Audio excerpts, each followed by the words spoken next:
Alors maintenant, je vais procéder à la première lecture sur un cycle de 7 lectures concernant la conclusion du Tropique du Capricorne d'Henry Miller. Comme j'avais déjà annoncé, cette conclusion-là est largement consacrée à la rencontre, à la première rencontre entre Henry Miller et June, qui, comme on sait, il l'appelle parfois Mona ou même Mara. Alors ça va comme suit.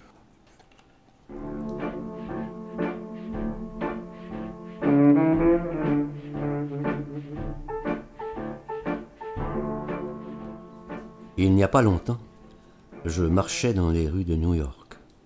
Cher vieux Broadway. Il faisait nuit.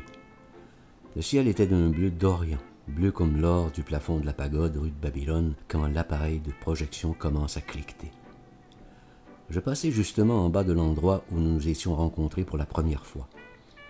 Je m'arrêtai un instant pour regarder les lumières rouges des fenêtres. La musique résonnait comme autrefois, la même musique, toujours légère, piquante comme le poivre, enchanteresse.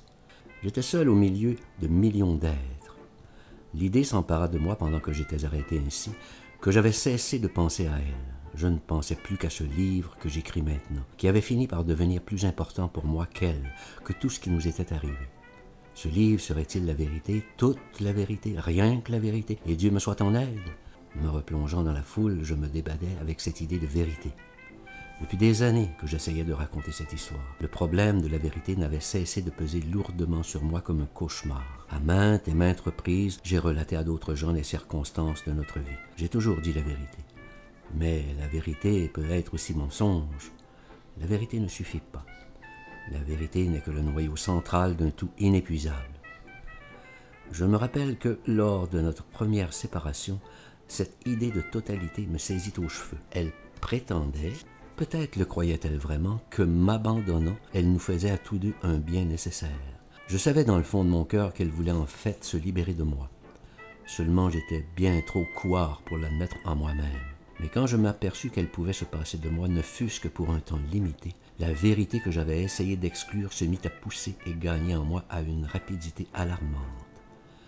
C'était une sensation plus douloureuse que tout ce que j'avais connu jusqu'alors, mais salutaire aussi.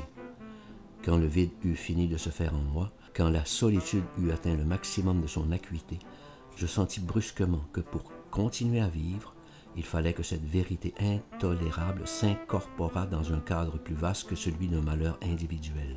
Je sentis que j'avais imperceptiblement branché le courant sur un autre royaume, un royaume tissé d'une fibre plus résistante, plus élastique, et que la vérité la plus horrible ne pouvait plus détruire. Je m'assis pour écrire une lettre à cette femme, lui disant que l'idée de la perdre me rendait si misérable que j'avais décidé d'écrire un livre dont elle serait le sujet, qui l'immortaliserait. Ce serait un livre, lui disais-je, comme on n'en avait jamais vu. Je continuais à divaguer ainsi en pleine extase et m'interrompis au beau milieu pour me demander pourquoi j'étais si heureux. Passant sous les fenêtres du dancing et pensant à nouveau à mon livre, je me rendis compte soudain que notre vie avait atteint son terme. Me rendis compte que le livre que je projetais n'était ni plus ni moins que la tombe où j'enterrais cette femme, avec le moi de moi qui lui avait appartenu. C'était il y a quelque temps déjà, et depuis lors, je n'ai cessé de m'efforcer d'écrire ce livre. Pourquoi donc est-ce si difficile? Pourquoi? Parce que l'idée de terme m'est intolérable. Depuis des années maintenant, j'essaie de raconter cette histoire. Chaque fois, à chacun de mes commencements, j'ai choisi une route différente. Je ressemble à un explorateur qui, dans son désir de faire le tour du monde, ne juge même pas nécessaire d'emporter une boussole.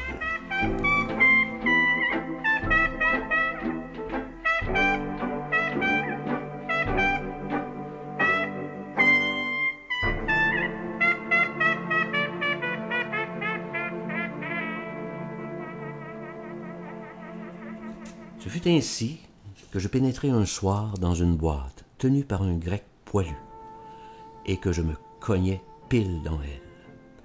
Elle me parut bleue, bleu-noir, blanche comme la craie, sans âge. Ce n'était pas seulement le mouvement de flux et de reflux, mais la chute sans fin, la volupté de l'inquiétude intrinsèque. Elle tenait du mercure en même temps qu'elle était d'un poids savoureux. Elle avait le regard fixe et marmoréen d'un faune enfoui dans la lave. L'heure est venue, pensai-je, de revenir sans te presser de la périphérie. Je fis un mouvement pour regagner le centre. En vain. Le sol se dérobait sous mes pas. La terre glissait rapidement sous mes pas étonnés. Je me mouvais à nouveau hors de la ceinture terrestre, et voici que mes mains étaient pleines de météores en fleurs. Je tendais vers elles mes deux mains en flammes, mais elles m'échappaient plus vite que le sable.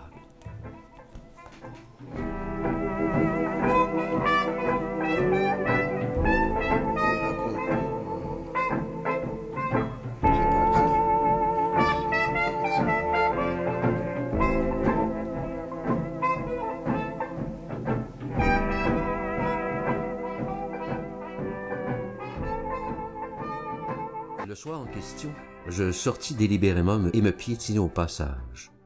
Je sortis de mon ancienne vie, entré droit dans la nouvelle, sans le moindre effort. J'avais alors 30 ans. Une femme, un enfant, et ce qu'on appelle une situation avec des responsabilités. Ce sont des faits, et les faits n'ont aucun sens. La vérité, c'est que mon désir était si vaste, si fort qu'il devint réalité. En un tel moment, ce que fait l'homme n'a pas grande importance. Ce qui compte, c'est ce qu'il est. C'est en un tel instant que l'homme devient ange. C'est ce qui m'est arrivé. Je suis devenu un ange. Ce n'est pas tant la pureté de l'ange qui compte que le fait qu'il ait des ailes. Un ange est à même de rompre en tout lieu, tout instant, la trame et de trouver son propre paradis. Il a le pouvoir de descendre au fin fond de la matière et de s'en extirper à volonté. La nuit en question, je compris cela parfaitement. J'étais pur, inhumain, détaché de tout. J'avais des ailes. Je m'étais dépouillé de mon passé et ne me souciais pas de l'avenir. J'avais dépassé l'extase. En quittant mon bureau, je repliai mes ailes et les cachai sous mon veston.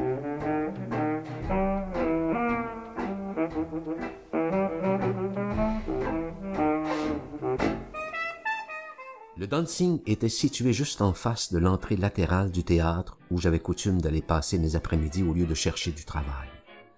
C'était une rue à spectacle et j'avais coutume de passer assis des heures d'affilée, me laissant aller aux rêves les plus violents. Toute la vie théâtrale de New York semblait s'être concentrée dans cette seule rue. C'était Broadway. La réussite, la gloire, le clinquant, le vernis, les rideaux d'amiante et le trou dans le rideau. Assis sur les marches du théâtre, j'avais coutume de contempler le dancing en face, la guirlande de lanternes rouges qui, même en plein après-midi d'été, restait allumée. À chaque fenêtre vibrait un ventilateur qui semblait refouler la musique dans la rue où le tintamarre du trafic engorgé ne tardait pas à l'émietter. Face à l'autre côté du dancing, il y avait une pissotière de luxe en sous-sol où j'avais aussi coutume d'aller m'asseoir de temps à autre dans l'espoir de lever une femme ou de taper quelqu'un. Au-dessus de la pissotière, au niveau de la rue, un kiosque vendait les journaux et les revues étrangers. La seule vue de ces journaux, des langues inconnues dans lesquelles ils étaient imprimés, suffisait à me disloquer l'esprit pour toute la journée. Sans la moindre préméditation, je gravis l'escalier du dancing, allai droit au petit guichet où Nick, le grec, siégeait, un rouleau de tickets en face de lui. De même que la pissotière souterraine et les marches du théâtre, la main du grec m'apparaît maintenant comme une chose distincte et unique, l'énorme main poilue d'un ogre sorti de quelque horrible conte de fées scandinaves. C'était cette main qui me parlait, cette main qui disait « Mademoiselle Mara ne viendra pas ce soir. » ou « Oui, Mademoiselle Mara sera là ce soir, mais tard. » C'était de cette main que je rêvais, enfant, quand je couchais dans la chambre à la fenêtre à barreaux. Dans mon sommeil fiévreux, je voyais soudain cette fenêtre s'illuminer et me révéler l'ogre, secouant de sa grosse main les barreaux. Nuit après nuit, ce monstre poilu me rendait visite, ébranlant les barreaux et grinçant des dents. Je m'éveillais baignant dans une sueur froide, dans le grand noir, dans le grand silence de la chambre.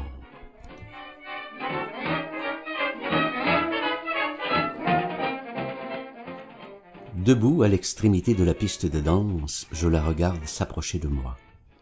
Elle arrive toute voile déployée, son visage large et plein, oscillant magnifiquement sur son long cou pareil à un fût de colonne.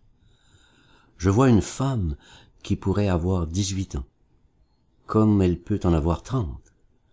Les cheveux noirs-bleus, la face large et blanche, pleine et blanche où brillent les yeux d'un éclat violent. Elle porte un tailleur de velours bleu. Je revois encore distinctement la plénitude de son corps, la finesse de ses cheveux bien tirés, avec une raie masculine sur le côté. Je me souviens du sourire qu'elle me fit, fin, mystérieux, fugitif. Sourire qui me frappa brusquement, comme une bouffée de vent. Son être tout entier se concentrait dans le visage. J'aurais pu n'emporter que la tête et rentrer chez moi, poser cette tête à côté de moi la nuit, sur l'oreiller, et faire l'amour avec elle. La bouche et les yeux, lorsqu'ils s'ouvraient, paraissaient éclairer l'être entier d'une chaude lueur. C'était une illumination qui jaillissait de quelque source cachée, d'un centre enfoui au plus profond de la terre. Je ne voyais que ce visage, la qualité étrange, presque matricielle du sourire, son immédiateté pareille à un gouffre. Il était si douloureusement rapide et éphémère, ce sourire, qu'il ressemblait à l'éclair d'un couteau. Ce sourire, ce visage était porté haut, à la cime d'un long cou blanc, vigoureux et semblable à celui du cygne, du médium, de l'ange déchu, du damné. Debout au coin de la rue, sous les lumières rouges, j'attends qu'elle descende. Il doit être 2 heures du matin. Elle a fini sa journée. J'attends dans Broadway, une fleur à la boutonnière, me sentant parfaitement net et seul. Durant presque toute la soirée, nous avons parlé de Strindberg, d'un de ses personnages, Henriette. Je l'écoutais en proie à un état de veille si intense que j'ai fini par tomber en transe. On eût dit que dès les premiers mots, nous nous étions lancés tous deux dans une course folle en nous tournant le dos. Henriette. À peine ce nom fut-il prononcé que je me mis à lui parler d'elle-même, sans jamais oublier tout à fait Henriette. Henriette était liée à elle par une corde interminable et invisible qu'elle manœuvrait imperceptiblement du doigt, pareil à ces vendeurs de mécanique, debout un peu à l'écart de la toile noire qu'ils ont tendue sur le trottoir, apparemment indifférents aux petits jouets qui gigotent sur la toile, mais se trahissant par le mouvement spasmodique du petit doigt auquel est attaché le fil noir. Henriette, c'est moi, mon moi réel, avait-elle l'air de dire. Elle voulait absolument que je croie qu'Henriette était réellement l'incarnation du mal. Elle disait cela si naturellement, si innocemment, avec une candeur presque infra-humaine. Comment aurais-je pu croire que tel était bien le fond de sa pensée? Je pouvais tout juste sourire, comme pour lui témoigner ma conviction.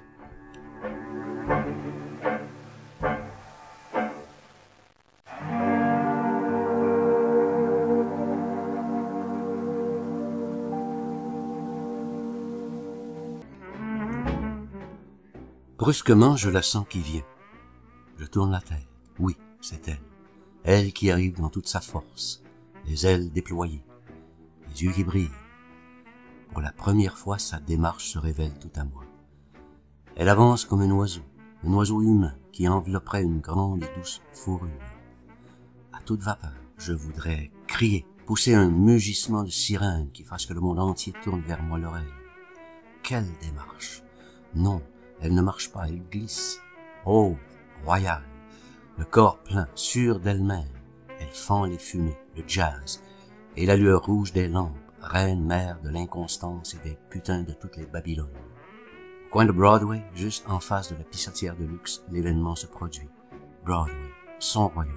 C'est Broadway, c'est New York, c'est l'Amérique. Elle est toute l'Amérique en pied. Elle est sexuée.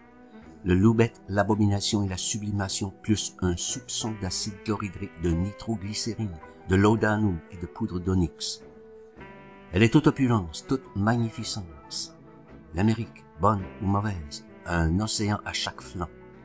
Pour la première fois de ma vie, le continent entier me frappe en plein entre les deux yeux. Oui, c'est l'Amérique avec ou sans buffle, l'Amérique polissoire tournant de l'espoir et de la désillusion. Tout ce qui a fait l'Amérique, elle en est faite aussi, squelette, sang, muscles, globe de l'œil, allure, rythme, équilibre, confiance en soi, cuivre et tripes vides. C'est tout juste si elle ne m'écrase pas de toute sa hauteur. La plénitude de sa face brille comme le calcium. La grande fourrure douce glisse de son épaule. Elle ne s'en aperçoit pas. Tous ses vêtements pourraient tomber, elle ne s'en soucierait pas. Elle se fiche éperdument de tout. C'est l'Amérique tombant comme un trait de foudre sur le magasin de verreterie de l'hystérie au sang rouge. America, avec ou sans fourrure, avec ou sans chaussures. America, porc du. Égrouillez-vous, tas de cons, avant qu'on crève. Je Je suis pris au trip, je claque des dents. Il m'arrive quelque chose qu'il m'est impossible d'éviter. Elle vient, elle se précipite par la fenêtre qui est une glace. Si seulement elle s'arrêtait une seconde, si seulement elle me permettait d'être, rien qu'un instant. Mais non, elle ne m'accorde pas une seconde. Rapide, sans merci, impérieuse comme le père en personne. Elle m'arrive droit dessus et c'est un sabre qui me perce de part en part. Elle me tient par la main, elle serre de toutes ses forces. Je marche à côté d'elle, je n'ai pas peur. En dedans de moi, les étoiles scintillent. En dedans de moi se tient une grande voûte bleue, là où il y a un instant à peine, les moteurs cognaient furieusement. On peut passer sa vie entière dans l'attente d'un tel instant. La femme que l'on n'espérait plus rencontrer est assise à présent devant vous. Elle parle, elle ressemble exactement à la personne dont on a tant rêvé. Mais le plus étrange, c'est que jamais on ne s'était rendu compte auparavant que c'était d'elle que l'on rêvait. Tout le passé apparaît comme un long sommeil que l'on aurait oublié depuis longtemps si l'on n'avait pas rêvé. Et le rêve aussi, on l'aurait oublié, ce n'était la mémoire. Mais le souvenir est là, dans le sang, et le sang est pareil à un océan qui balaie tout de ses vagues, tout sauf ce qui est neuf et plus substantiel même que la vie, la réalité.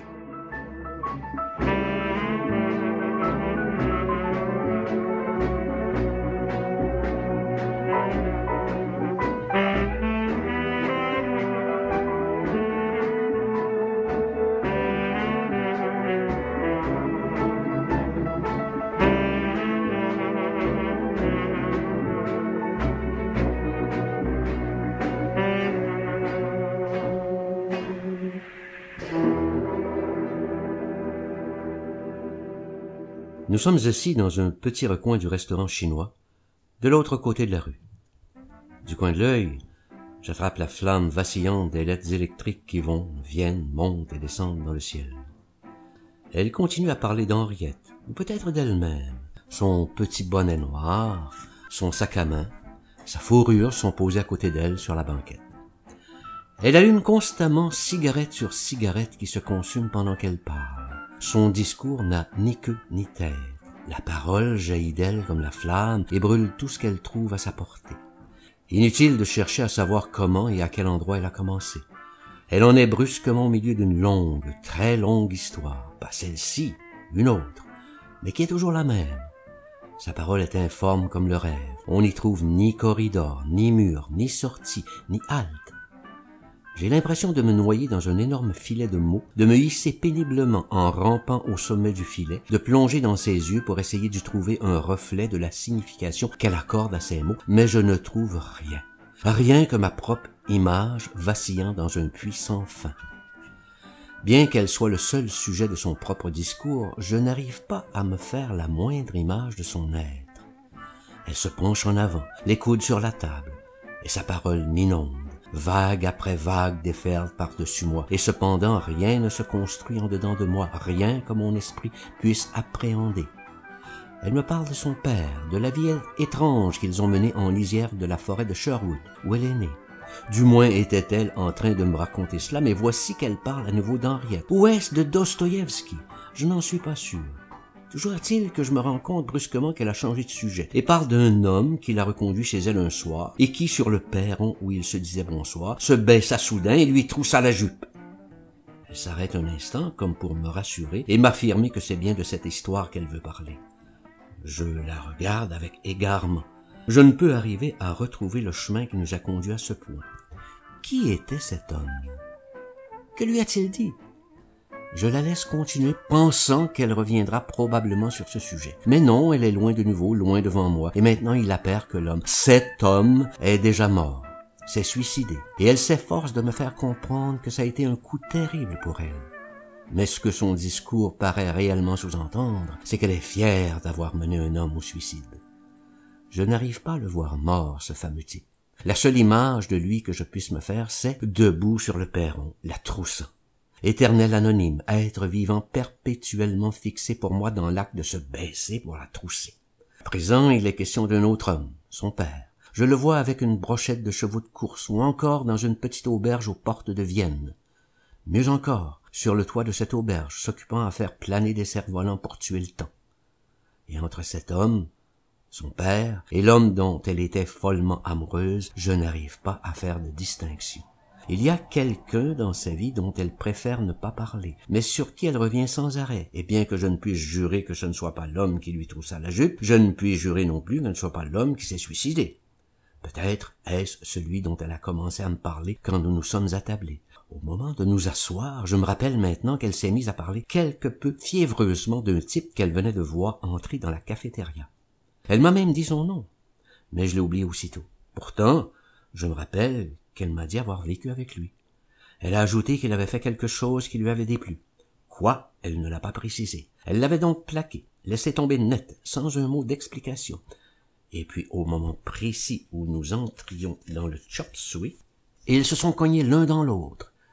Elle était encore toute tremblante, tandis que nous nous installions dans notre petit coin. Pendant un long moment, j'éprouve une sensation très désagréable. Peut-être chacun de ces mots n'était-il qu'un mensonge. Non pas un mensonge ordinaire, non, pis que cela, quelque chose d'indescriptible.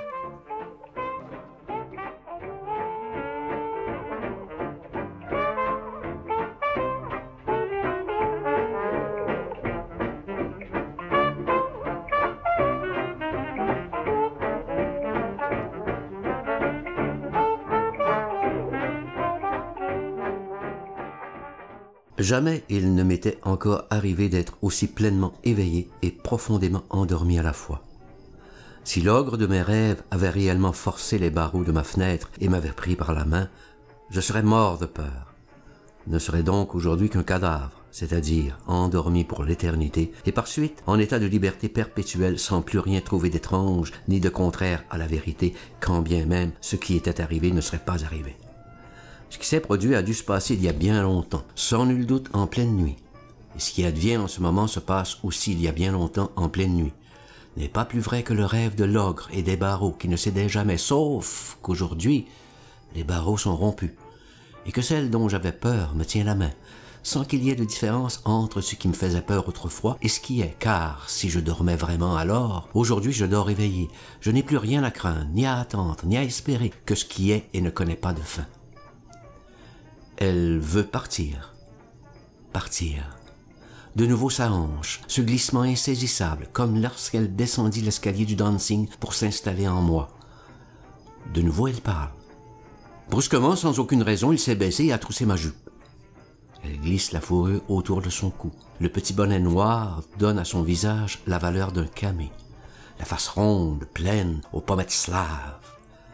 Comment ai-je pu faire ce rêve ne l'ayant jamais vue? Comment pouvais-je savoir qu'elle se leverait ainsi toute proche, dans sa plénitude, le visage éclatant de blancheur, fleuri comme un magnolia? Je tremble. Sa cuisse pleine et ferme m'a frôlé. On dirait même qu'elle est un peu plus grande que moi. Pourtant, il n'en est rien. Cela tient à la façon dont elle lève le menton. Elle ne regarde pas où elle va.